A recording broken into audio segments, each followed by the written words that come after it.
नमस्कार, मैं हूं श्वेता सिंह। 71वें गणतंत्र दिवस के जश्न की तैयारियां हैं और हम यहां राजपथ से आपको परेड से पहले की पूरी परेड से खबरदार करने वाले हैं। आज हम आपको दिखाएंगे क्या क्या है जो परंपरा की निर्वाह का एक हिस्सा रहेगा और वो क्या है जो इस बार होगा पहली बार।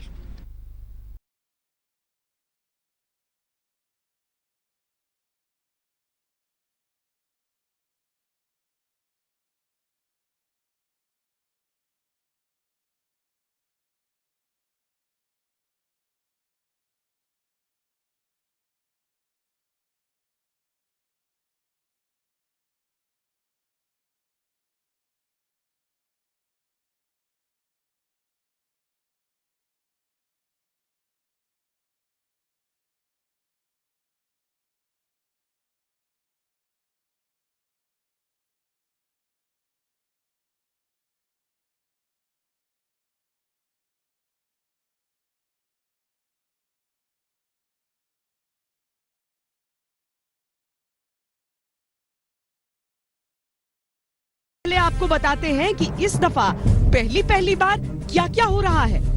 इस बार पहली बार आसमान में नजर आएंगे एयरफोर्स के खूंखार अपाचे अटैक हेलीकॉप्टर। पहली बार चिनूक हेवी लिफ्ट हेलीकॉप्टर भी आसमान में उड़ान भरेंगे। पहली बार सेना के तीनों प्रमुखों के साथ चीफ ऑफ डिफेंस स्टाफ भी रहेंगे। सीआरपीएफ की महिला डेयरडेविल टीम पहली बार राजपथ पर हैरत अंगेज करतब दिखाएगी। पहली बार धनुष आर्टिलरी गन की नुमाइश राजपथ पर होगी। इसके साथ ही नया शामिल हुआ K9 वज्र भी अपना दम दिखाएगा। गणतंत्र दिवस की इस परेड पर आपको कई महिलाएं नजर आएंगी। खासकर भारतीय सेना के कोर ऑफ सिग्नल्स की अगुवाई करती captain Tania Shergill. Army Day Parade was a very memorable experience, and Rajpath, the Republic Day Parade will be also one, because ever since I was a little girl, I always wanted to witness the Republic Day Parade, and now that I will be, having the opportunity to march. Rajpath तैयार है अपने मेहमानों के स्वागत के लिए। राजपथ तैयार है लोकतंत्र के सम्मान के लिए। राजपथ तैयार है उन सपूतों के सम्मान के लिए जिन्होंने देश रक्षा के लिए अपना सर्वस्व दांव पर लगा दिया। परेड में हर पल गर्व का होगा। एक तरफ रक्षा के संकल्प का प्रतीक बने हुए आधुनिक अस्त्र शस्त्र होंगे जो हिंदुस्तान की शक्ति की झांकी बनेंगे। दूसरी तरफ हिंदुस्तान की सदियों पुरानी संस्कृतियों की झिलमिलाहट होगी। इस सब के बीच विकास के रास्ते पर तेजी से बढ़ते राष्ट्र की झलकियां भी होंगी। गणतंत्र दिवस परेड की शुरुआत में हर साल प्रधानमंत्री यहां पर राजपथ से होते हुए आते हैं और यहां शहीदों को श्रद्धांजलि दी जाती है। लेकिन अमर जवान ज्योति पर इस बार प्रधानमंत्री नहीं आएंगे। परंपरा में बदलाव है, वो इसीलिए है क्योंकि ये जो इंडिया गेट है इस पर पहले और दूसरे विश्व युद्ध के जो शहीद हैं उनके नाम चिन्हित है, अंकित हैं। लेकिन देश के लिए लड़ते हुए जिन लोगों ने, जिन वीरों ने अपनी जान गंवाई है, उन सब के लिए अब देश के पास एक राष्ट्रीय समर स्मारक है। तो प्रधानमंत्री राष्ट्रीय समर स्मारक पहुंचेंगे यहीं से गुजरते हुए, वहां पर श्रद्धांजलि देंगे और उसके बाद गणतंत्र दिवस परेड की शुरुआत। पिछले साल 25 फरवरी को प्रधानमंत्री नरेंद्र मोदी ने राष्ट्रीय समर स्मारक देश को समर्पित किया था। इस साल से उसी स्मारक पर प्रधानमंत्री देश के वीरों को श्रद्धांजलि देंगे। राष्ट्रीय समर स्मारक उन सभी युद्ध का दस्तावेज है जो भारत ने स्वतंत्रता के बाद लड़े हैं। उन सभी वीरों की यादों को यहाँ सहेज कर रखा गया है जो युद्ध या एंटी टेरर ऑपरेशंस में दुश्मन को खत्म करते हुए वीर गति को प्राप्त हुए। यहाँ 25,963 शूरवीरों के नाम दर्ज हैं। प्रधानमंत्री, रक्षा मंत्री, सीडीएस और तीनों सेनाओं के प्रमुख गणतंत्र दिवस पर यही शहीदों को श्रद्धांजलि देंगे।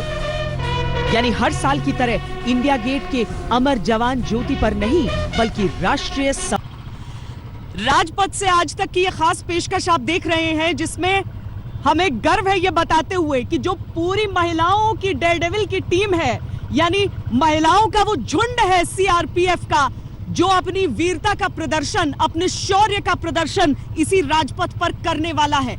वैसे तो इनकी वीरता के किस्से हम आपके लिए अलग अलग जगहों से लेकर आते रहते हैं। कमलेश कुमारी भी शहीद कमलेश कुमारी सीआरपीएफ का हिस्सा रही थी। उनकी कहानी से प्रेरणा लेती हैं सब, दिन भर ड्यूटी करती हैं, अपने घर को देखती हैं और उसके बाद ये कलाबाजियां, ये करामात, ये करिश्मा राजपथ पर भी दिखाती हैं। आप समझिए इनके इस शौर्य को कि जब यहां से ये गुजरती हैं तो दर्शक दीर्घा में जैसे सब इनका ही इंतजार कर रहे होते थे।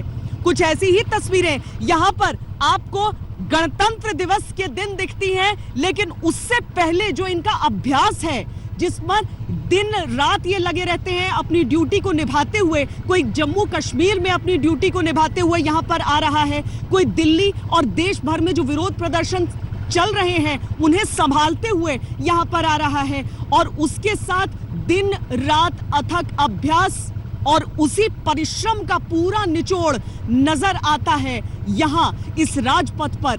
गणतंत्र दिवस के दिन निगाहें इस टोली पर लगी रहेगी कि ये वीरांगनाएं जब निकलती हैं यूं अपनी इन भारी भरकम बाइक्स पर लहराकर, तो किस तरीके से वो लहराता हुआ तिरंगा भी मानो इन्हें सलाम करता रहता है। लोग जिस तरह से अभी लहरा कर निकली थी यहाँ पर, तालियां सुनकर आप लोगों को लगा कि सारे लोग आपका ही इंतजार कर रहे थे? जी मैम, बिल्कुल लगा जी, लगा। और उस समय लेकिन मैंने देखा कि ये खासकर इस पर जब आप लोग जाते हैं कितना मुश्किल होता है बैलेंस? बहुत ही मुश्किल होता है मैम। ये जमीन से 10 फीट ऊपर है और ऊपर जब जाते हैं तो बहुत ही सामना करना पड़ता है मुश्किल का। और हार्ट बीट एकदम मजबूत रखना पड़ता है, दिल और दिमाग को एक जगह रखना पड़ता है, तभी हम ये एक चीज कामयाब हो सकते हैं मैम। तभी कामयाब हो सकते हैं, क्योंकि उसमें मतलब नॉर्मल बैलेंस तो अलग चीज है, क्योंकि ये भारी भरकम बाइक है। जी मैम। हाँ जी, तो इसे भी मैनेज करना है और अपना बैलेंस भी अपना maintain बैलेंस भी और बाइक भी करना है। बैलेंस। लगभग कितना वजन होगा इसका 350।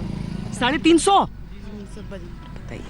और उसको मैनेज कर रही है, और उसके बाद समझ रहे हैं आप, देख रहे हैं वो सीढ़ी, ये इसके ऊपर जाकर ये कैसे होता है मैम? और हवा में तो और ज्यादा दिक्कत होती है। थोड़ा जब हवा चलती है तो थोड़ा डिसबैलेंस होने का खतरा होता है, लेकिन हम लोग थोड़ा दिमाग को और अपना बैलेंस बना के उस तरह चलते हैं। आप लोग कब से कर रही हैं ये? हम 2014 से कर रहे हैं। 2014 से? तो अधिकतर लोग 2014 से कर रही हैं? 2014? यस, हम 2014 से जुड़े हुए। लेकिन वैसे बाइक चलानी आती थी आपको? हाँ जी। बाइक चलानी पहले से आती थी सबको? सर आती थी, पहले से आती थी बाइक चलाना। यहाँ पे आके और परफेक्ट हुआ, हमने प्रैक्टिस करी और फिर मतलब और ज़्यादा परफेक्ट हो गया। आपको कितने साल हो गए फोर्स में? मेरे को अभी 3 साल हुए फोर्स में। 3 साल हुए, तो उम्र आपकी बहुत कम होगी अभी। जी, मेरी 24 है। 24 है आपकी उम्र। तो सबसे कम उम्र का कौन होगा इसमें? क्या 20-21 क्या एज होगा? 19 की है। मतलब सोचिए। और सबसे अधिक उम्र 47? हाँ, इधर है।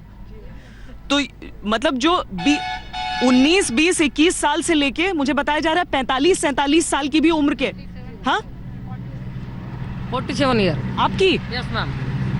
आपको बाइक चलानी आती थी पहले से? नहीं, हाँ आती थी। आती थी? जी मैम। तो हमेशा ऐसे ही रही आप, टॉम बॉयश एकदम? जी मैम। जी मैम। आपके भाई हैं घर में? नहीं मैम, बहन है। बहन है घर में, इकलौता जिम्मा उठाया, और देखिए यहाँ पर देश की जिम्मेदारी सब उठा रही हैं। महिला डेयर डेविल्स टीम की शुरुआत 2014 में की गई थी। इसके कुल 65 सदस्य हैं। पिस्टल पोजीशन और मूव को प्रदर्शित किया जाएगा। ये इसमें सबसे बड़ी डिफिकल्टी क्या होती है? क्या टेक्निक, क्या स्किल का ध्यान रखना होता है? सबसे पहले तो मैडम, जब भी हम बाइक में चलते हैं सबसे पहले ध्यान हमारा स्पीड, हमारे मानसिक संतुलन और हमें जो वर्क बैलेंसिंग, उस चीज़ का ध्यान रखा जाता है। जब वो तीनों चीज़ एक जगह होगा तब हम लोग छोड़ के अपना इवेंट करते हैं। तो ये जैसे आप लोग रिपब्लिक डे पे यहाँ पर अपना डेयर डेविलरी दिखाएंगी, तो इसकी प्रैक्टिस कितने दिनों करनी होती है आपको? मैडम इसके लिए तो बहुत ज़्यादा प्रैक्टिस की ज़रूरत है। और हमने किया। कितने घंटे रोज?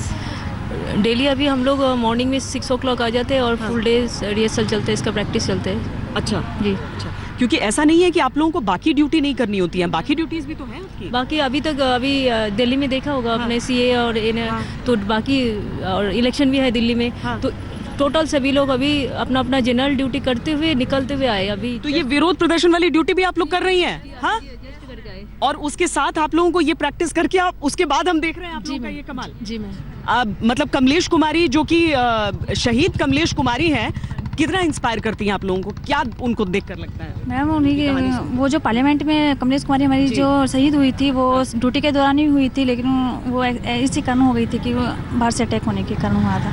वाकई अब सोचिए कि वो शहादत भी देती हैं, ये जम्मू कश्मीर में पत्थरबाजों से निपटती हैं, ये नक्सल के इलाकों में ये पेट्रोलिंग ड्यूटी भी करती हैं, ये जब दंगे विरोध प्रदर्शन होता है तो वहां पर उनको भी हैंडल करती हैं, और उसके साथ इन भारी भरकम बाइक्स के साथ वो एक देश के राजपथ पर चलते हुए पूरी दुनिया को दिखला रही हैं कि हिंदुस्तान की ताकत क्या होती है। सीआरपीएफ के अलग अलग यूनिफॉर्म और उसके साथ ही भूमिकाओं को प्रदर्शित करती ये वीरांगनाएं आगे बढ़ेंगी।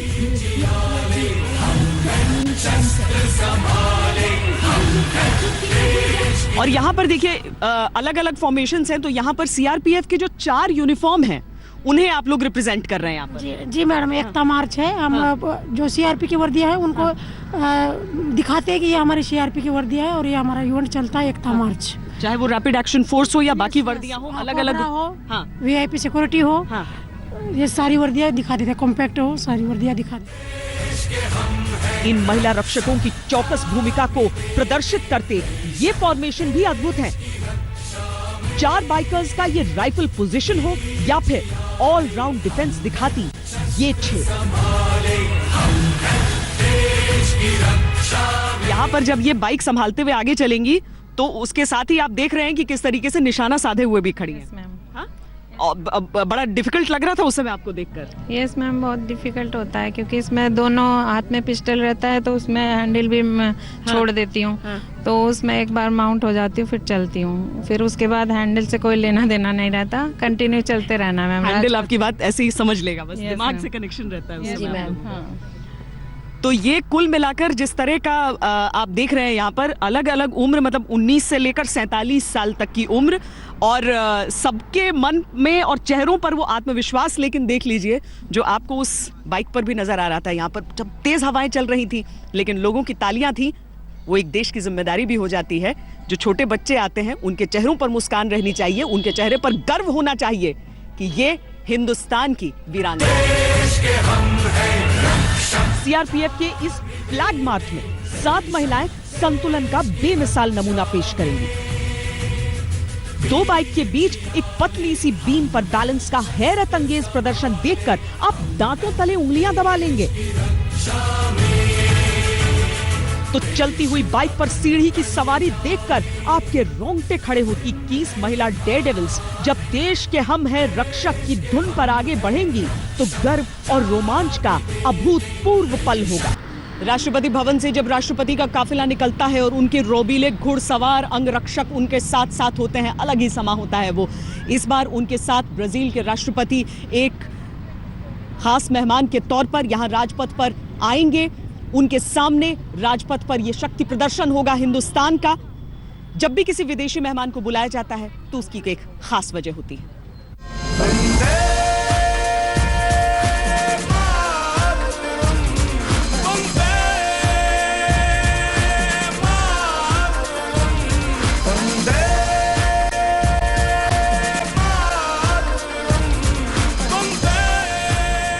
तगड़े घोड़ों पर सवार रोबीले राष्ट्रपति अंगरक्षक जमीन से 15.5 हाथ की ऊंचाई से चौकन्नी निगाहों के साथ जैसे ही राजपथ पर नजर आते हैं, गणतंत्र दिवस परेड का औपचारिक आरंभ हो। सिलसिलेवार परेड की पूरी जानकारी देते हैं। परेड में सबसे पहले भारत की शान T-90 भीष्म की गड़गड़ाहट गूंजेगी।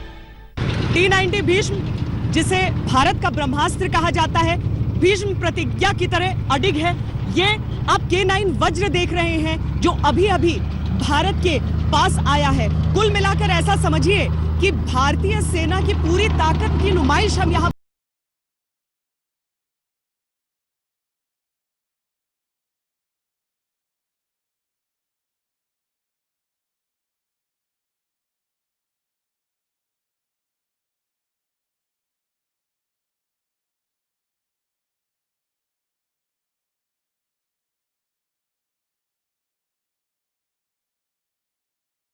T-90 भारतीय सेना का मुख्य युद्धक टैंक है। यह हंटर किलर सिद्धांत पर काम करता है। इस टैंक में थर्मल इमेजिंग साइट और इंटीग्रेटेड फायर कंट्रोल सिस्टम लगे हैं। ये 7.2 mm को एक्सल मशीन गन और 12.2 mm एंटी एयरक्राफ्ट गन के साथ 125 mm की शक्तिशाली स्मूथ बोर गन से लैस है। ये टैंक लेजर गाइडेड मिसाइल को फायर करने और रात के समय भी 5 किलोमीटर के दायरे में दुश्मन के ठिकानों को तबाह करने में सक्षम है।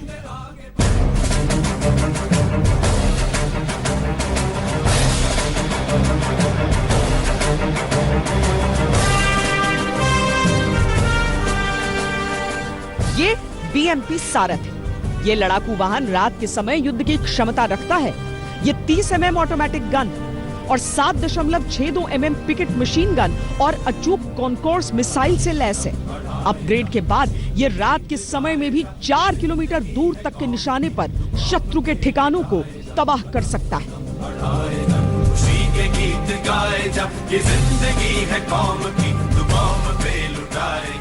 K9 वज्र हाल ही में भारतीय सेना में शामिल की गई 48 टन की गन है। इसकी मारक क्षमता 38 किलोमीटर है और ये 60 किलोमीटर प्रति घंटे की रफ्तार से दौड़ने में सक्षम है। इस कारण ये मैकेनाइज्ड दस्तों के साथ समान रफ्तार से दौड़ सकती है और इसमें स्मॉल आर्म्स फायर और एंटी पर्सनल माइन से संरक्षण है, साथ ही जैविक और रासायनिक हमले से भी।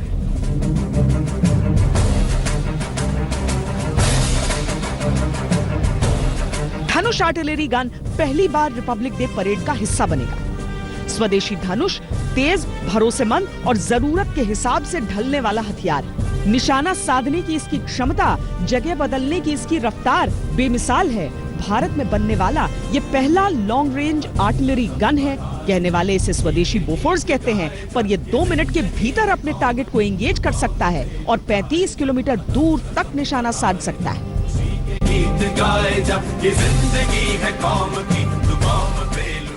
गर्व का अनूठा पल तब भी होगा जब मिशन शक्ति की नुमाइश की जाएगी। मिशन शक्ति भारत का पहला एंटी सैटेलाइट मिसाइल टेस्ट है।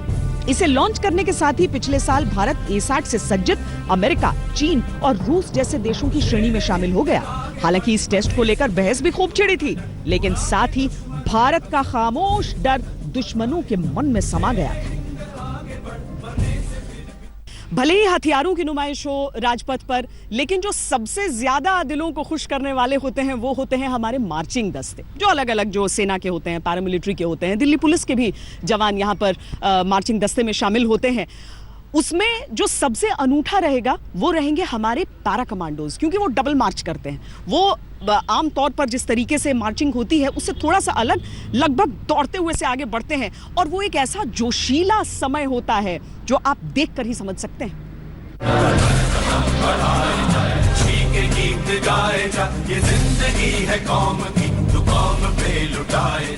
हर साल मजबूत होता गणतंत्र बस सूचक है इस बात का कि आगे और आगे बढ़ रहा है हिंदुस्तान। ठीक इतना ही अनुशासित जितना कि इन जवानों के कदम, इतना ही निर्भीक जितना कि इनकी आंखें, इतना ही गौरवान्वित जितना कि इनके चेहरे। सलाम कीजिए इन जांबाजों को जिन्होंने उरी के बलिदान का बदला पाकिस्तान की छाती पर प्रहार करके लिया था। ये हीरो है देश की पहली सर्जिकल स्ट्राइक के। ये दस्ता है पैरा स्पेशल फोर्स के कमांडोज का। गणतंत्र दिवस पर जब ये शान से निकलेंगे तब ये राजपथ को और राजपथ इन्हें नजर भर भर के देखेगा। राजपथ पर बाकी दस्तों की स्पीड और अंदाज अलग होगा, पैरा के इन जाबाजों की चाल और अंदाज सबसे जुदा।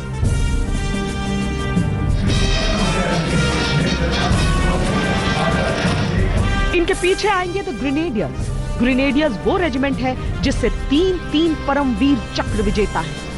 1965 के युद्ध के पराक्रमी कंपनी क्वार्टर मास्टर हवलदार अब्दुल हमीद, 1971 के युद्ध में शौर्य दिखाने वाले मेजर होशियार सिंह और 1999 में मिशन इम्पॉसिबल को पॉसिबल करने वाले योगेंद्र सिंह यादव। एक हैंड ग्रेनेड निकाला, उसको ग्रेनेड को निकाल करके पिन निकाली और उसके ऊपर ऐसे फेंक दिया। कोट लगे हुए थे, कोट के अंदर जो हुड लगे थे, हुड के अंदर वो ग्रेनेड गिरा तो उसने तुरंत पीछे की तरफ मुड़ करके देखा तो पीछे तो कोई मूवमेंट था नहीं। और जब तक वो ग्रेनेड को निकाल पाता ग्रेनेड फट गया, उसका यहाँ से पूरा सर उड़ा और हमारे ऊपर आकर के गिरा। बस उस धमाके से पाकिस्तान के जो दूसरे सैनिक थे उनमें खलबली मच गई कि इनमें से कोई जिंदा है, लेकिन कुछ बोले जिंदा नहीं, नीचे से फौज आ गई है। वही एक मौका था मेरे पास जो मैं अपनी मातृभूमि के लिए कुछ विशेष कर गुजर सकता था। मैं तुरंत उसकी राइफल को ऐसे उठाने की कोशिश करी लेकिन ये हाथ तो हिला ही नहीं। एक हाथ से राइफल उठाया, वहाँ से फायरिंग किया, दूसरी जगह से पलटा खाया, तीसरे जगह से पलटा खा करके 3-4 जगह से जब हमने पत्थरों से फायर किया तो उनको लगा कि हाँ नीचे से रीइंफोर्समेंट आ गई है, और वहाँ से वो भाग खड़े हुए। 3-4 पाकिस्तानी को मौत के घाट उतार चुका था, फिर भी क्रॉल करता हुआ आगे की तरफ बढ़ा। 3-4 मीटर आगे गया हूँ, देखता हूँ तो वो भागते हुए जा रहे हैं। तो सामने उनके लंगर चल रहा है, उनका मोटर पोजीशन है, उनके इस तरह से ढलान के अंदर लिविंग टेंट लगे हुए, सब कुछ वहाँ से क्लियर दिख रहा था। सब कुछ देखा, क्योंकि उस समय जहन के अंदर एक ही चीज़ थी, अपने साथियों को बचाना, अपने पोस्ट को बचाना। इस हाथ को ऐसे बांधने की कोशिश करने लगा, लेकिन ये हाथ बंधा भी नहीं। फिर सोचा कि कट गया, तोड़ करके फेंक देता हूँ। तोड़ने की भी कोशिश करी लेकिन टूटा नहीं। इसको उठाया, पीछे कमर पे फेंका और बेल्ट में फंसा लिया। सोचता रहा कि कहाँ से जाऊँ, कैसे जाऊँ। तभी कोई ऐसी आवाज़ थी जिसने आवाज़ आई कि उसने बोला, बेटा इस नाले से नीचे की तरफ चला। बिना कुछ सोचे समझे उस नाले से लुढ़क गया। लुढ़कते लुढ़कते जब नीचे पहुंचा तो एकदम नाले के अंदर गड्ढा है, एक हाथ से पत्थर पकड़ करके लटका हुआ था। तब मुझे लगा कि मैं पाकिस्तान की तरफ आ गया हूँ। नीचे की तरफ देखा तो मुझे मेरे साथी नज़र आए, वहाँ से मुझे उठा करके लेके गए। फिर उनको मैंने तमाम जो बताया कि सर इस तरह से कहानी हुई है।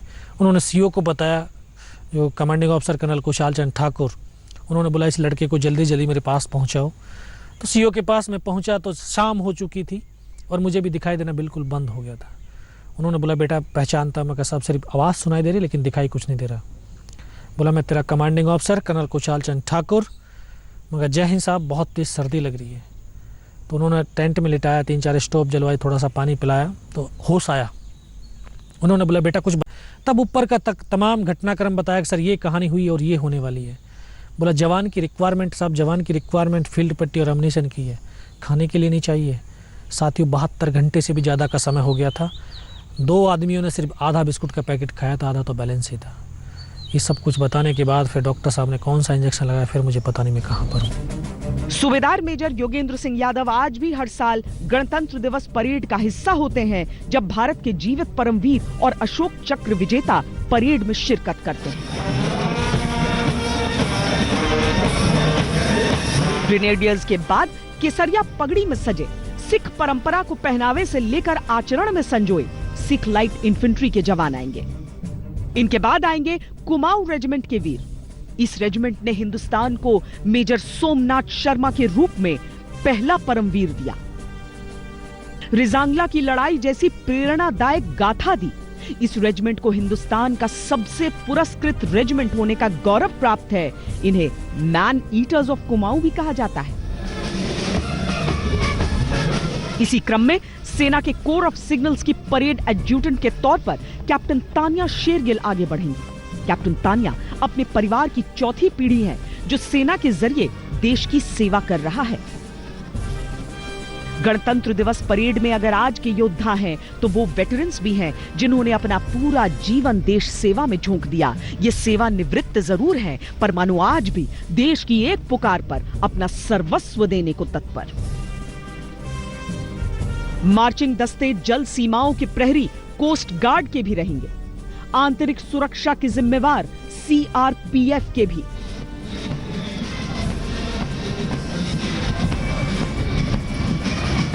औद्योगिक सुरक्षा मुहैया कराने वाले CISF के भी, ऊंचे से ऊंचे पहाड़ों के प्रहरी हिमवीर ITBP के भी, दिल्ली पुलिस के जवान भी कदम ताल करेंगे और सीमा के प्रहरी BSF भी। लेकिन राजपथ पर बैठे नन्हे बच्चों के चेहरे कुछ और खेल उठते हैं जब BSF के रंग रंगीले सजीले ऊंट राजपथ पर आ जाते हैं। ये देश के सीमा प्रहरियों के सच्चे साथी हैं।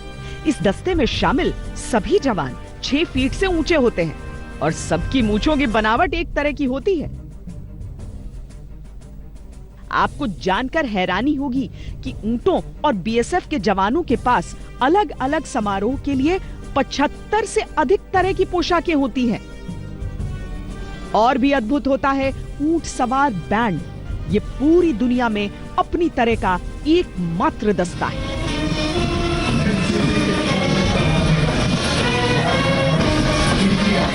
इसी राजपथ पर देश का भविष्य भी सुनहरा नजर आता है जब आप एनसीसी के इन कैडेट्स को देखते हैं और एनसीसी छात्राओं का ये बैंड जो कि बिरला बालिका विद्यापीठ पिलानी का दस्ता है। इसकी कामयाबी तो ये है कि इसे गणतंत्र दिवस परेड में 57 बार लगातार हिस्सा लेने का रिकॉर्ड हासिल है।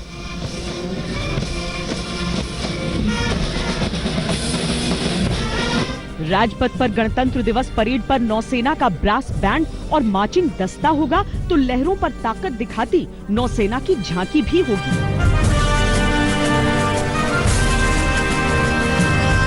गणतंत्र दिवस का सबसे रोमांचक लम्हा होता है जब राजपथ दरअसल आकाश पथ बन जाता है। जब बहुत ही कम ऊंचाई पर यानी कि 100 मीटर से लेकर 300 मीटर की ऊंचाई पर भारी भरकम जहाज उड़ान भर रहे होते हैं, उस समय एक अलग ही नजारा रहता है। हम आपको दिखाते हैं कि इस बार के गणतंत्र दिवस में जब राजपथ के ऊपर से गुजरेंगे हमारे विमान तो उसमें क्या नया होने वाला है। चुनौती चीन से है तो हम तैयार हैं, ये संदेश निकलेगा राजपथ से। चुनौती पाकिस्तान से है तो तत्पर हैं हम, ये संदेश भी राजपथ से निकलेगा। अगर चुनौती एक साथ दोनों से है तब भी हम तैयार हैं, इसकी गवाही राजपथ खुद देगा। जिन पर सबकी निगाहें हैरत से बार बार उठेंगी, एयरफोर्स के वो विमान भी इस बार की परेड में शामिल होंगे। चिनूक होंगे, अपाचे होंगे, MiG, Sukhoi, globe master, Hercules सब होंगे। सब के सब इस बात की गारंटी कि देश सुरक्षित है। फ्लाई पास्ट में सबसे पहले सेना के तीनों अंगों को समर्पित त्रिशूल का आकार बनाते विमान आसमान में शान से गुजरेंगे।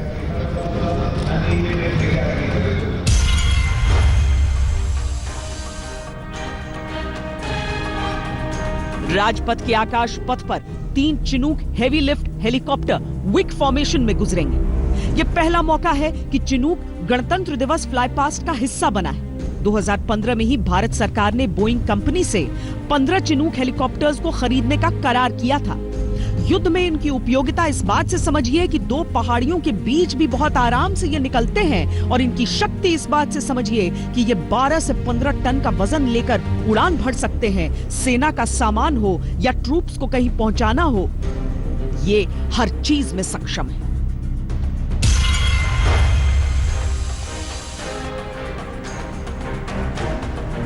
चिनूक के पीछे पीछे 5 अपाची अटैक हेलीकॉप्टर नजर आएंगे। इन सभी को हाल ही में भारतीय वायुसेना की फ्लीट में शामिल किया गया और आज ये भारत की हवाई आक्रमण शक्ति की गवाही दे रहे हैं। AH-64 अपाची दुनिया का सबसे advanced multi role combat helicopter है। भारत दुनिया के उन 16 देशों में शामिल है जो दुनिया के सबसे खतरनाक अपाची हेलीकॉप्टर का इस्तेमाल करते हैं। 2019 में भारतीय वायुसेना में 12 अपाचे हेलीकॉप्टरों को शामिल किया गया था। इस गणतंत्र दिवस पर पहली बार अपाचे दुनिया के सामने होगा, वो भी पूरे रॉब के साथ। ये अपाचे हेलीकॉप्टर 180 किलोमीटर प्रति घंटे की रफ्तार से जमीन से केवल 100 मीटर ऊपर उड़ान भरेंगे। फिर आएगी ट्रांसपोर्ट विमानों की बारी, जिसमें HAL के 19 सीटर डॉर्नियर विमानों को दिखाया जाएगा। ये कई तरह की भूमिकाओं में सक्षम है। इनके पीछे भारी भरकम हर्क्यूलिस C-130J जमीन से केवल 300 मीटर ऊपर 350 किलोमीटर प्रति घंटे की रफ्तार से उड़ते नजर आएंगे। हर्क्यूलिस एक बहुमुखी युद्धक हवाई जहाज है जिसका खास ऑपरेशंस में प्रयोग किया जाता है। इस विमान ने लेह और दौलत बेग ओल्डी जैसे ऊंचे क्षेत्रों में लैंडिंग का कारनामा कर दिखाया है। इसके बाद बारी होगी आकाश में नेत्र की। ये DRDO द्वारा विकसित किया गया है। ये एयरबोर्न अर्ली वार्निंग और कंट्रोल सिस्टम से युक्त एयरक्राफ्ट है। ये शत्रु के वायुयान को 400 किलोमीटर दूर से पहचान कर अपने लड़ाकू विमानों को उन्हें नष्ट करने के निर्देश दे सकता है। इस विमान के दोनों ओर air dominance multi role fighter Sukhoi 30 MKI रहेंगे। जमीन से 300 मीटर ऊपर की ये उड़ान 450 किलोमीटर प्रति घंटे की रफ्तार से आंखों के सामने से गुजरेगी। ट्रांसपोर्ट विमानों का एक और करिश्मा इसके बाद आसमान में नजर आएगा, जब C-17 ग्लोब मास्टर की गर्जना सुनाई देगी। ये हेवी लिफ्ट लंबी दूरी का स्ट्रेटेजिक विमान है। ये भी जमीन से 300 मीटर की ऊंचाई पर 500 किलोमीटर प्रति घंटे की रफ्तार से उड़ान भरेगा। इसके बाद तो आसमान में आंखों को कुछ और गड़ाना पड़ेगा, क्योंकि 780 किलोमीटर प्रति घंटे की रफ्तार से जैगुआर विमान प्रकट होंगे और ओझल होंगे। अपने नाम को सार्थक करते हुए जैगुआर विमान शत्रु के क्षेत्र में घातक और सटीक निशाना लगाने में सक्षम है। 5 जैगुआर एक तीर की शक्ल में एरोहेड फॉर्मेशन में नजर आएंगे। फिर बारी मिग 29 की, जो ट्राइडेंट यानी त्रिशूल के नाम से मशहूर है। ये मिग 29 अपग्रेडेड है और हवा से हवा में हमले के साथ साथ हवा से जमीन पर हथियार प्लेटफॉर्म में बेमिसाल है। जब 3 सुखोई 30 MKI नीले आसमान में ऊपर की ओर जाते हुए त्रिशूल बनाएंगे तो हर कोई स्तब्ध रह जाएगा। दर्शक दीर्घा के ऊपर पहुंचते ही ये विमान ऊपर की ओर तेजी से उठते हैं और अलग अलग दिशाओं में अचानक मुड़ जाते हैं। आसमान में चित्रकारी का इससे बेहतर नमूना भला और क्या होगा। परेड का अंतिम और रोमांचक आकर्षण 900 किलोमीटर प्रति घंटे की रफ्तार से उड़ान भरता सुखोई 30 MKI, जो वर्टिकल चार्ली करते हुए आंखों से ओझल हो जाएगा। ये भारतीय वायुसेना के आदर्श वाक्य नभः स्पृशम दीप्तम को चरितार्थ करता है और ये उड़ान दरअसल राजपथ को गणतंत्र दिवस पर सलामी है। गणतंत्र की परेड सिर्फ उत्सव की औपचारिकता नहीं, बल्कि देश की एकता, अखंडता, सांस्कृतिक विविधता और सैन्य सामर्थ्य का प्रदर्शन होता है, जो हर देशवासी को भारतवासी होने के गर्व की अनुभूति कराता है। जब भीगी भीगी सर्दियों के बीच एक एक करके रणबांकुरे अपनी उपस्थिति दर्ज कराते जाते हैं, तब हिंदुस्तान का गणतंत्र और भी खिल उठता है। तिरंगे के तीनों रंग और भी गाढ़े हो जाते हैं। गणतंत्र दिवस मौका होता है जब हम अपने शौर्य की प्रदर्शनी करते हैं, लेकिन इसके साथ ही एक पूरे गणतंत्र की एक झलक भी देखने के लिए मिलती है। इसीलिए तमाम अलग अलग जो राज्य हैं वो अपनी झांकियां लेकर यहाँ से निकलते हैं और वो दिखाते हैं कि देश हमारा भिन्न ही सही, अलग अलग क्षेत्र ही सही, लेकिन क्यों हम अलग अलग को एक साथ एक सार मिला पाते हैं। उस विभिन्नता में एकता की सबसे बड़ी वजह क्या है। इस बार राजपथ की शान और भी निराली होने वाली है, क्योंकि इस बार जो होगा उस पर दुनिया और खास तौर पर चीन और पाकिस्तान जैसे पड़ोसियों की और भी गहरी निगाहें गड़ी होंगी। राज्यों के हिसाब से छत्तीसगढ़, तमिलनाडु, राजस्थान, तेलंगाना, असम, हिमाचल प्रदेश, मध्य प्रदेश, गोवा, उड़ीसा, मेघालय, गुजरात, आंध्र, उत्तर प्रदेश, कर्नाटक, जम्मू कश्मीर और पंजाब की झांकियां नजर आएंगी। तो अलग अलग मंत्रालयों की झांकियों के रूप में स्टार्टअप इंडिया, जनधन और हर नल जल का बखान भी होगा। साथ ही प्रधानमंत्री राष्ट्रीय बाल पुरस्कार के विजेता बच्चे होंगे, तो पहली बार NDRF की भी झांकी होगी।